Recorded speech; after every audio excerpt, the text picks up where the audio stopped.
নির্বাচনে কাকে ভোট দিব, কাকে ভোট দিলে দেশের উন্নয়ন হবে, অর্থনীতি অগ্রগতি বাড়বে, মানুষ ভালো থাকবে, হিসাবটা কিন্তু অনেক কঠিন।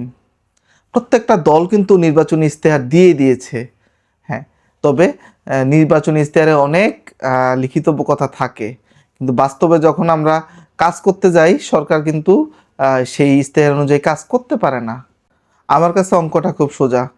আমি এমন গভর্নমেন্টকে চাইবো যে আসলে দেশের মানুষ ভালো থাকবে, দুর্নীতি কমবে, পাসপোর্ট অফিসে গেলে লাইন ধরে চাঁদা দিয়ে কাজ করাইতে হবে না, চিকিৎসা ক্ষেত্রে গেলে সেবা পাবো, রাস্তাঘাটে চাঁদাবাজি থাকবে না, পরিবহন সেক্টরে চাঁদাবাজি থাকবে না, হুটহাট করে দাম বাড়বে না, মানুষের নিরাপত্তা থাকবে, বিচার পাবো আমরা, দুর্নীতি কমবে ওভারঅল।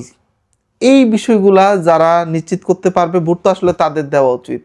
আমি নিজেও ভাবতেছি মানে ভালো প্রার্থী না পেলে কিভাবে সম্ভব এটা। প্রত্যেকটা রাজনৈতিক দলের ইশতেহারে হয়তো এর চেয়ে আর অনেক বেশি কিছুই লেখা আছে, কিন্তু বাস্তবে আমরা কি পাই আসলে?